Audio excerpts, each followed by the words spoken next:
To another episode of Don't Be Lookup, where we talk to operators of D2C brands and explore how they use data to really drive growth and profitability. We're super lucky to have Connor Dault here today from Caraway. He is the VP of Growth. And without further ado, I'm going to let him introduce himself. So, Connor, can you tell us a little bit about yourself and how you got to where you are today?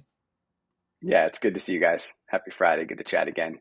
I'm an Happy accidental Friday. marketer. I feel like I've seen somebody say that on the pod before, but I think when I was coming up through college, this field didn't really exist in a formal way. So came out of school with an econ degree, worked as a sales analyst for a logistics company, and then I saw a buddy actually writing paid search ads at a bar for Pandora Jewelry. And I asked him what he was doing, and he explained lightly what the world of Google Ads looked like. And I said, "Oh, that's really cool. Do you think I could potentially try to get a job at the agency?" And he introduced me. And so that started my sort of agency endeavors. And I worked across a number of different channels. You guys are familiar with how agencies operate. So lots of familiarity with a number of different channels, sort of trying to pay attention to how marketing could impact businesses of various industries and sizes. Super awesome experience. Met a girl in Chicago. She was from LA, and so she dragged me out here kicking and screaming. But that kind of started my D2C experience, a consumer brand experience. I worked at Dollar Shave Club, helping to stand up a number of different channels for them, learning the subscription business. They were major pioneers in UGC creative, which I know we'll talk about in a little bit, but had a great experience there. And then I jumped to a now defunct brand called Quibi, which was trying to be Netflix for phones. Amazing experience. Obviously, a very public quote failure, but such a great time. Learned a ton there that informed a lot of the marketer that I am today. Worked at another consumer brand called Sunday Lawn Care, subscription out of Boulder, Colorado. Cool people, cool team. But I'd sort of met Jordan, the founder of Caraway, a couple of years ago, and we had stayed in touch, and an opportunity opened up here. So I jumped on board, and it's been about 2 years and a great ride so far. I feel like we have a lot of people that come from the agency world, to the brand world. Talk a little bit about the differences, maybe, and what you learned in the agency world that you translated to the brand world. Maybe what would you have done a little differently, even on the agency world, knowing what you know now? Gosh, I think at the agency world, it's just depending on the agency, the incentive structures are set up very poorly. You're incentivized to grow your channels without sort of tethering into what's actually happening behind the scenes at the brand. You're not paying attention to stock positions and inventory and considerations that the internal teams are working through. You just kind of operate whatever channels or things that the brand is outsourced to the agency. I think the relationships have changed a lot more, and there are agencies much more embedded in day-to-day brand operations, but that was the world back then. And so if I could go back in time, I think I would really try to craft better questions of the people I was working with on the other side of the aisle and try to understand what was really happening so that I could connect that back to the work that I was doing. But the experience was great in that it really allowed me to figure out how marketing can work for different verticals, from lead gen to healthcare to econ. There are tons of great experiences there that really helped to refine my skill set. But on the brand side, you just have way, way more scope and picture about what's going on and what's actually driving day-to-day decisions and what you need to do to make those day-to-day decisions better. So I certainly prefer it on this side of the aisle these days, but I'm very grateful for the time in the agency world to really refine my skill set. I know you worked for Dollar Shave Club. Been looking up to them for a while. I know you mentioned UGC was kind of like a big lever you guys were pulling there, and I know that in from previous conversations, you're a big believer that UGC is not dead. Can we maybe dive into that and how you guys are currently using UGC at Caraway? Not dead, not dead. I don't get the sentiment. I think it's changing, right? And I think we leveraged it then, we leverage it now. It's actually been a huge area of investment for Caraway. One of the big focuses of last year was really operationalizing our creative engine and the different ways that we get assets to fuel all of the respective channels that we're buying across. So for UGC, we just view it as one of the kind of categories of creative to run within our entire spectrum of creative. People respond differently to different types of creative on platforms. I think as marketers, we're quick to say, what we think stands out as an ad or what feels endemic to a platform or what might be something that can drive performance. But we got to remember that we're oftentimes not the buyer. And so our whole philosophy at Caraway is to make creative that can cut through and make creative that can speak to different types of people. There just are people that are pretty hesitant to engage with anything that looks highly polished. It just doesn't feel like anything else in their feeds. And those are the types of people that we craft UGC ads for. And we look to get a diverse mix of creators. We try to cut through with different types of hooks and speak to the product in different ways. And I know Hans, for example, talked about a lot of the traps of this style of creative, where you can really start to just overemphasize hooks and angles and products being sold through specific ads. So we're very, very particular about that and monitor what's working and what's not. And we keep a steady flow, but it's not dead. It's just change. And I think you just have to make sure that it fits your brand in the way that you want to do it. I mean, how do you keep that steady flow going? Like, what's the process look like for you, and like, how do you evaluate, the performance of that creative going out? Yeah, I think last year we were doing more repurposing of stuff that our organic social team was shooting. But again, you got to remember there's stuff that works for different types of platforms. So we'd repurpose it and add different elements into it and try to make it work for paid. It was incredible for organic, but it was really struggling to hit the mark on a couple of key pieces we needed for paid. So we kind of inverted the relationship. So our team actually now has relationships with a massive bank of creators that all shoot content for us at various cadences. And what's cool and what the end goal is that we'll have this massive Rolodex of all these creators that have various Caraway products. And we'll be able to say, we really need a shot of the Sage cookware set getting unboxed, or somebody swirling an egg around. We're needing that asset for YouTube, or we're needing it for Instagram or for TikTok. And we'll be able to cross-reference that doc, know that we can hit up XYZ creator, what that cost is going to look like, and turn that around really quickly. And we hope that is a thing that differentiates us and allows us to move really quickly. It's just being organized and thoughtful and methodical with how we tag and how we record what's working or not across our entire suite of partners. Work in progress. Is there user generated content you can share, like a specific ad that's worked for you, and maybe one that like maybe you thought would like maybe not work and ended up crushing? Anything that comes to mind there? Yeah, I think there's also this concept of following trends that a lot of brands fall into. I think TikTok's a place where that really emerges itself. And so you see stuff that's trending, styles, sounds, and you kind of lean into it. And I think that, we try to do stuff that's a little bit more evergreen and stands the test of time. And so, for example, one of the assets that we're running right now that's worked really well for us is the trends that we lean into are not like what creatively trend-wise is working. It's actually what's trending in the markets and in the categories that we operate within. So obviously, Caraway, we try to avoid forever chemicals, microplastics. There's all of these trends that are happening as people clean up what they cook with, what they eat, what skincare products they use. It's a movement, right? I'm sure you guys are both experiencing it in your day-to-day lives and with your partners. And so we noticed it especially. There were tons of trends with cutting boards. If you saw those videos of people like taking their knives and scraping their plastic cutting boards, you'd see all the bits of plastic. We love this quote that we've read that says the average person eats a credit card worth of plastic in a year.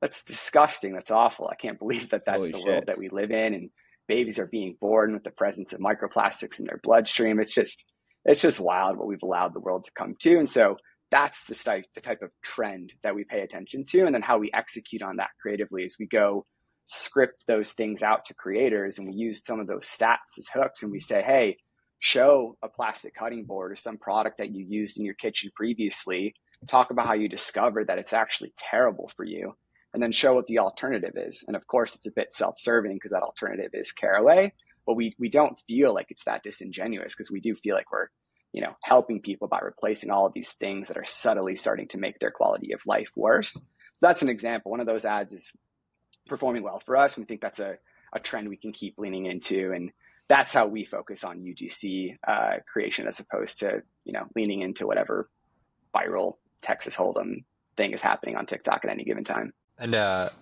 think you talked about, TikTok in general, and maybe various channels. You said repurposing channels. How do you think about that channel diversification or not? Like, how do you, I know you're putting strategies across these multiple channels, but where do you direct your focus to? Or is it more that you're trying various things across different channels and you're just then leaning into what is actually working if you see something hit? Yeah, I think my approach to channel management and how we think about it at Caraway is have strong beliefs, but loosely held. So I strongly believe that there's tons of headroom and ability to scale within usual suspects like Facebook and Google. There's different types of creative executions and diversification that we can pursue. We can broaden the types of creatives that we run and use experiments to understand if those are accretive to the business. But there's also a really high understanding for me that there are some potential arbitrage opportunities out there in the market. Flip, for example, emerged in the middle of the summer last year, and we were quick to jump on there, allow our products to get sell through. And it was an awesome, blip of revenue and a really like a short run for us, but it seems like their acquisition cycle has sort of slowed. So for us, I just tell the team, let's stay really focused on doing things that really matter, that have high scale opportunity. And for us, it's a smaller set of channels. It doesn't mean that we're not looking to diversify, but we're not quick to say, oh, down week in Facebook, let's go stand up something new because it looks like Facebook might have sucked last week. We get back to the fundamentals and say, like, what's happening creatively? What's happening within our funnel? Are there things on the site performance that we want to improve? Is it actual product performance that seems to be lacking? Should we think about any enhancements to make there, or things to proactively address negative feedback cycles that are coming in from customers? So for me, we're quicker to try to assess and make work these massive channel opportunities versus kind of going and find those fringe ops. And we kind of talked some qualitative, stuff just now. Let's get to the quantitative a little bit. You don't have to get exact numbers, of course, but like, how do you actually measure those performance? I know you talked about different parts of the funnel. Are there any kind of core things that you're typically looking at with your team? How often are you looking at those core metrics, and what does that look like across the functions? Yeah, we've done a lot of work over the past year to kind of democratize access to everything related to growth for not just the teams that interact with growth metrics on a day-to-day basis, but the entire company. So we've got Google Sheets with channel performance across every single place that we buy media, and we've got our core funnel metrics mapped out on a day-to-day basis. So anybody can chime in, and nothing excites me more than when somebody on CX or organic social pops into one of these sheets and they say, hey, it looks like category sales for this product are down. Any idea why? Or even better, they say, hey, I'm noticing that sales in this channel are a little bit soft. I'm actually going to try to go post on Caraway's Instagram for that specific product, or I'm going to, focus on outreach with our agents and try to boost up sales of this product and give you some feedback about what might not be working that we might want to change from a marketing perspective. So really for us, there's a few driving things every single day. I'm not going to get into MER and ROAS and a lot of that stuff that I know other guests have talked about extensively, but all of those are on our minds every single day: contribution margin, returns volume, discount amounts. But really what we try to do is democratize access to everything and have it be an accountability piece and exercise that everybody should be looking at these numbers and really sharing in what we're seeing, and also giving us recommendations no matter where they're stemming from about how to do better. Our metric that you're looking at in kind of distilling down into the different teams, or how do you guys think about that? I would say the thing that drives most day-to-day decisioning is just a blended company ROAS. MER picture is just MER, different flavor. I think MER really took off in the last couple of years, but we're old school and still say ROAS. But that's the day-to-day driver. But in terms of measurement, really what we're trying to do, so back to your original question, Will, and if we are going to explore a new channel, or if we're looking to pivot within an existing channel, everything is done through the lens of incrementality testing. I was fortunate enough to learn about it a few years ago, and it really just made sense to me, because depending on how you look at a channel's performance, you can see 3-4 different numbers. And I always found that to be funny. And I think for any brands out there that might be experiencing what I experienced a couple of years ago, what really exposed the need for incrementality testing to me is when I was starting to look across channel performance, and I saw everybody's, perception of what their revenue was for the business: Snaps, Facebooks, Googles, TikToks, email. And that number of what everybody was saying was 2 or 3x what our actual company revenue was during that day. I was like, oh, this is very, very funky. If you're saying you did this and you're saying you did this, what's actually true? So I think there's a lot of different ways that brands try to find truth, and I don't know that there actually is one. I think everybody should figure out a recipe and use triaging and triangulation to get there, but we use incrementality testing. So if we're going to, for example, test Flip or test ads on Pinterest or TikTok, the first bar that you have to test for us is, can you actually grow marginal revenue for the business? If we isolate the variable down to this market saw these ads, these markets did not see those ads, and we compare the relative performance of those. And that's what really drives a lot of our day-to-day decision making. Into TikTok, how is that channel performing for you guys overall? We have a love-hate relationship with TikTok. Um, TikTok is incredibly creative dependent, probably more so than any other channel that I've experienced.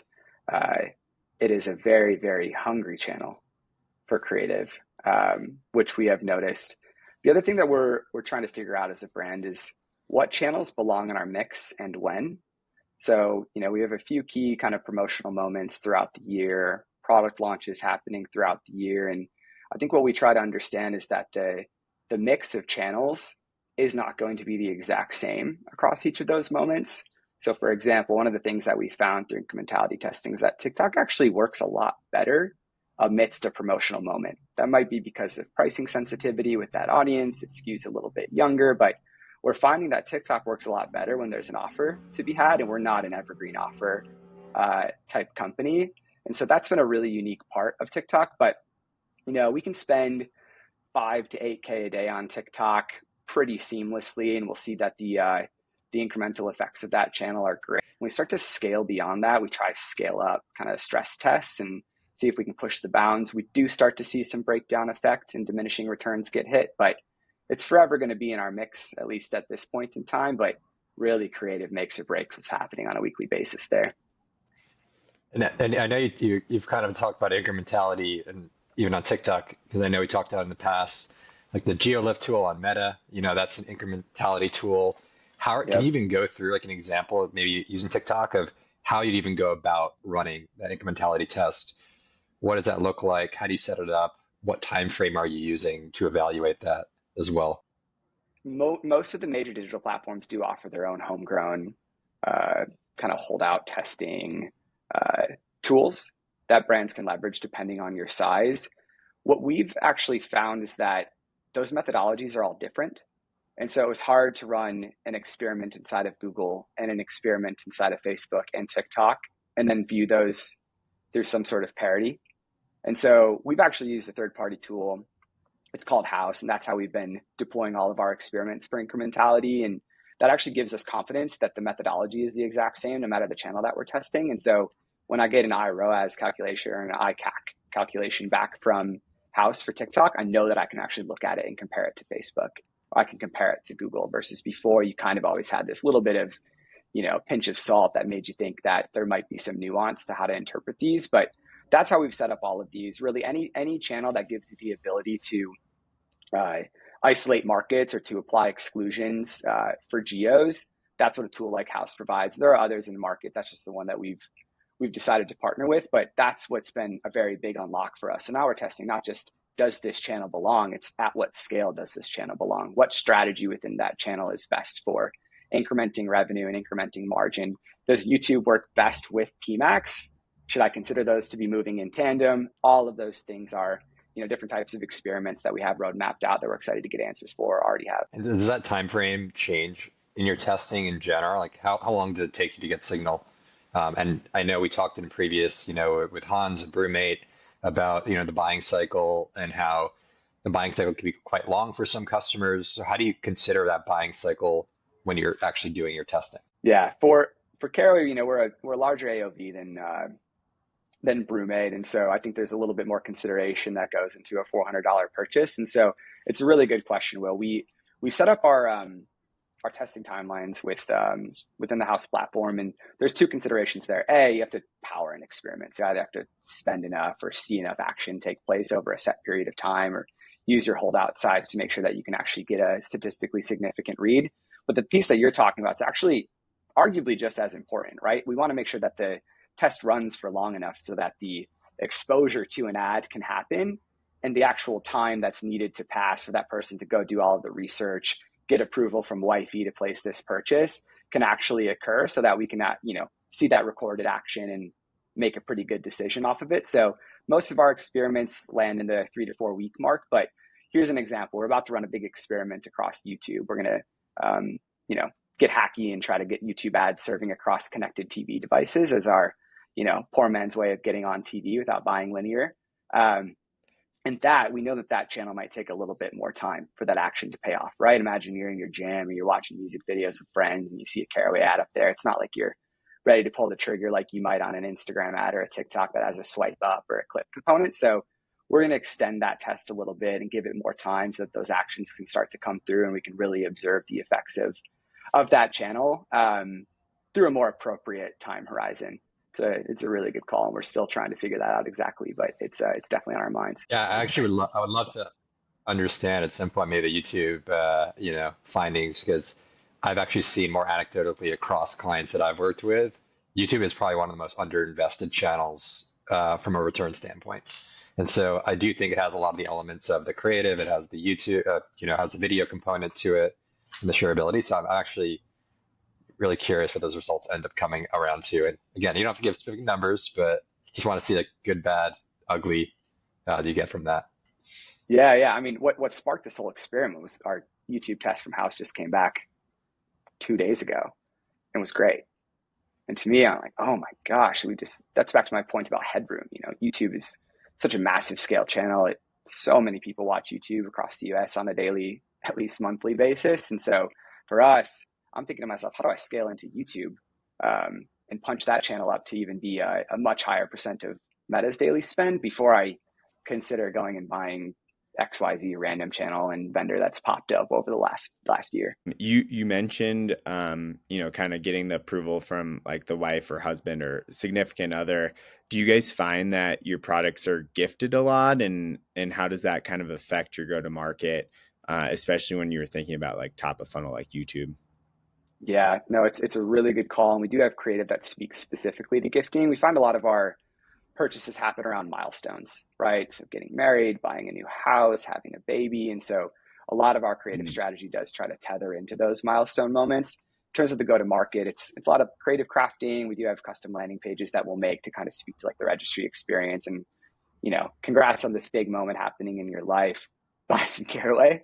So that's definitely something that we think through. And we're even launching products now that right from the get-go, we sort of say, hey, this is going to be highly giftable. We just released a gadget set earlier this week. And for us, we think it's an awesome bougie kitchen gadget. It's 100% stainless steel.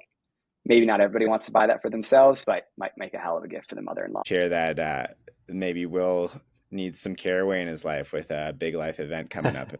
I was just thinking about that. I was like, maybe since these kids are going to be probably adopting technology so much sooner than we even did, how is that targeting going to be like subliminate to these kids? Maybe like a tiny cooking set, a little something like that, where it's going to convince the kind of the parent to buy a product even sooner than you might think. Which I feel like I've seen some brands do this where they've kind of like made miniaturized versions of their products. I can't even think off the top of my head, but I've seen this where then it becomes, part of that buying cycle going forward. Oh yeah, there's like a mini the Dyson kids and then vacuum, the parents, effectively. I totally agree. For sure. I totally agree. Yeah. That stuff's it's really cute. Brands are It's back in vogue. subtle. Yeah, I haven't seen it in a while, but I feel like on Instagram it used to be so popular to see those like mini cooking shows, like the guy that would just like make like mini empanadas or Yes. whatever meal he's making with like a mini cookware set. That could be kind of interesting. Cool, Connor. I know you've talked a lot about online channels. Curious, any offline channels that have worked for you and how you guys went about testing to see that it actually worked for you. Yeah. We do a lot. Don't let me fool you into thinking we just buy Facebook and Google. Where I think we're a little bit beyond that, but obviously still pushing there. But we're finding great success with direct mail. I think that's a little old school, but it's kind of like everything else in life. There's cycles to things. Chuck Taylor's and Sambas came back, so I think direct mail is on its way back too, and we're finding great success there. And we work with the mail house to really help to orchestrate a lot of that. And we have a great internal expert on our team that helps to stand up that channel. But the fundamentals remain the same. Who are you reaching? How are you reaching them? What creative are you running?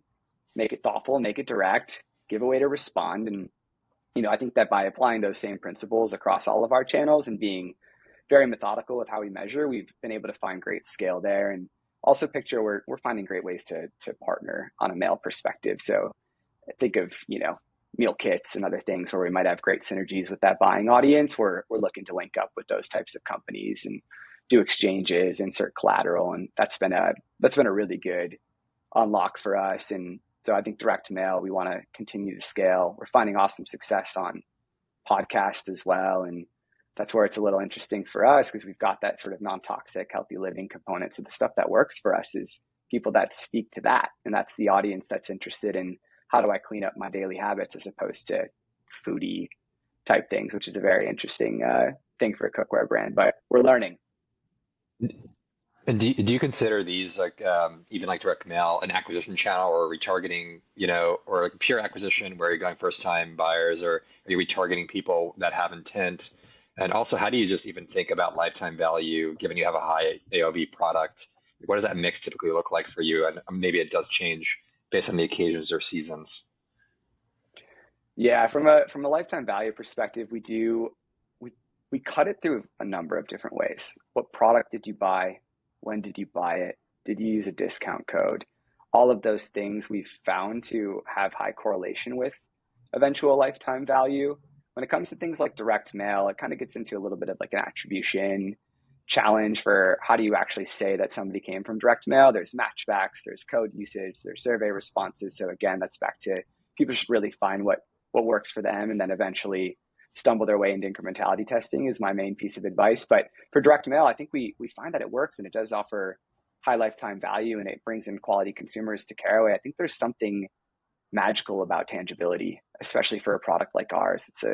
It's a high value purchase, and no matter how much time we spend working on our PDPs and the beautiful content that flows into our website from our awesome teams here, there's still that tactile feel of products that you might be missing when you're buying something like Caraway. So that's one of my hypotheses for why that channel works for us. Is it's like a leave behind. It's on your counter. Maybe I'm a little bit of an optimist, and I'm thinking they're holding up their cards and like squinting and seeing how it looks on their stovetop, But I think there is something magical about putting something in people's hands, even if many throw them away. But we're seeing good return there, and we want to keep scaling that channel. And yeah, I just one general last question for me would be, if you had a magic wand right now to kind of get one of the biggest frictions that you have currently, maybe in your job or the business, what would you say that is? What would you like to get rid of or improve on? Friction in our business. It's tough. I really think that there's so much emphasis on media buying and cost caps versus not and creative and all of this stuff. But you guys actually touched on it in the pod with Shireen that I just listened to. But the real stuff that's the keep me up at night is just how do I create an engaging, fulfilling, challenging in a healthy way environment for the Caraway teams that I oversee to operate within. And so the friction that I experience is more just, the hurdles of remote work or the hurdles of high growth, high drive employees and making sure that they have new exciting challenges to work on. So the friction that I want to eliminate is actually all related to kind of like the soft side of my work here. I think channels and website funnels and all that stuff, it's great because there's data to tell me if I'm making the right decision. But the things without obvious data, that's where it gets a little bit harder, and it's a constant experiment and work in progress. Thanks so much for your time, Connor. I know we typically ask for people to kind of plug themselves. That's not really your MO, but figured if you have any roles you're hiring for, would love to maybe hear about that. We've got a good number of guests now, and maybe someone will connect with you through that way. Oh, love that. Yeah. I mean, you can find me on Twitter and throw some banter my way. I'm the third, maybe most popular Connor in D2C Twitter. But mad love and respect to those guys. Yeah. Come find me on Twitter, add me on LinkedIn. Caraway's hiring a bunch this year, which is very exciting. We've got a big marketing role that we're looking to fill. We're trying to build out our influencer team a little bit more. So if you've got those experiences or interest in working for a brand in our space, holler, I'd love to chat. And last question, who's got better hair, you or the other Connor? Oh my gosh, I was watching his pod, sipping that coffee, the side profile shots. I think he takes the cake. It just looks so good and greaser like, and I think he's got the physique to wear that hair. But I'd like to think that I could live well in his shadow. I would agree with that. Well, thank you so much, Connor, and we'll definitely have to have you back on the pod. I'd love to hear more on how the YouTube testing goes. So thanks so much. Thanks, Connor. Love it. Great to chat, guys.